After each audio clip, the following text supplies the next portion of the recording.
ಅವಳು ವೇದಿಕೆಗೆ ಬರಬೇಕಾಗಿ ಅವಳಲ್ಲಿ ಕೇಳ್ಕೊತಾ ಇದ್ವಿ. ಈ ಚಟುವಟಿಕೆ ಮಾಡೋ ಉದ್ದೇಶ ಮಕ್ಕಳಲ್ಲಿ ಒಂದಿಷ್ಟು ಪ್ರತ್ಯಕ್ಷವಾಗಿ ಆ ಪಾತ್ರ ಮಾಡೋದ್ರ ಮುಖಾಂತರ ಹೆಚ್ಚಿನ ಒಂದು ನೆನಪಿನಲ್ಲಿ ಉಳಿತದೆ ಅನ್ನೋ ಉದ್ದೇಶಕ್ಕೋಸ್ಕರ ನಾವು ಈ ಪಾತ್ರವನ್ನು ಮಾಡಿಸಿದ್ದೇವೆ. ಕಿತ್ತೂರು ರಾಣಿ ಚೆನ್ನಮ್ಮನ ಪಾತ್ರವನ್ನು ಮಾಡಿದಂತಹ ಸ್ವಪ್ನ ಬಿರಾದಾಳ್ ಇವಳು 6ನೇ ತರಗತಿ ಓದ್ತಾ ಇದ್ದಾಳೆ. ಕಿತ್ತೂರು ರಾಣಿ ಪಾತ್ರ ಮಾಡಿದಾಳೆ. ಇವಳು ತಂಡದವರು ಕಿತ್ತೂರು ರಾಣಿಗೆ ಸಂಬಂಧಪಟ್ಟಂತಹ ಒಂದು ಹಾಡನ್ನ ರಾಗಬದ್ಧವಾಗಿ ಅಭಿನಯದೊಂದಿಗೆ ಹಾಡ್ತಾರೆ. ಅವರು ಕೂಡ ವೇದಿಕೆಗೆ ಬರಬೇಕಾಗಿ ಅವರಲ್ಲಿ ಕೇಳ್ಕೊತಾ ಇದ್ದಾರೆ. ಜೋರಾಗಿ ಹಾಡಿ.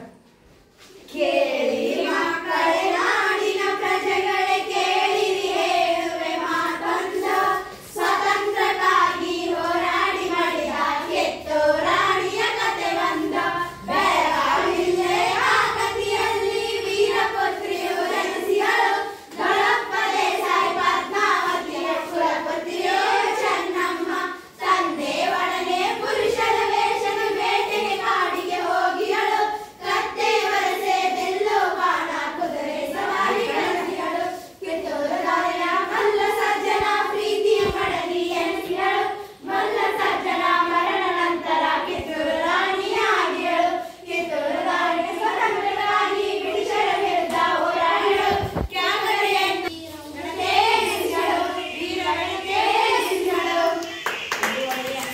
ಕಿತ್ತೂರು ರಾಣಿ ಚೆನ್ನಮ್ಮಳ ಪಾತ್ರ ಮತ್ತು ಕಿತ್ತೂರು ರಾಣಿ ಚೆನ್ನಮ್ಮಳ ಬಗ್ಗೆ ಆ ತಂಡದವರು ಪಾತ್ರ ಮಾಡುವುದರ ಮುಖಾಂತರ ಅಭಿನಯದೊಂದಿಗೆ ಕಿತ್ತೂರು ರಾಣಿ ಚೆನ್ನಮ್ಮಳ ಪರಿಚಯವನ್ನು ಹಾಡಿನ ಮುಖಾಂತರ ತೋರಿಸಿಕೊಟ್ಟಂತಹ ಆ ತಂಡಕ್ಕೆ ತುಂಬ ಹೃದಯದ ಧನ್ಯವಾದಗಳನ್ನು ಅರ್ಪಿಸ್ತಾ ಇವತ್ತು ಈ ಚಟುವಟಿಕೆ ಹಾಡ 8 ಅಲ್ಲಿರುವಂತಹ ಒಂದು ಚಟುವಟಿಕೆ 1ನೇ ತಂಡದವರು ಬಹಳ ಅರ್ಥಗರ್ಭಿತವಾಗಿ ಮಾಡಿದ್ದಾರೆ. ಅವರಿಗೆ ಮತ್ತೊಮ್ಮೆ ಜೋರಾದ ಚಪ್ಪಾಳೆಯನ್ನು ಮೂಲಕ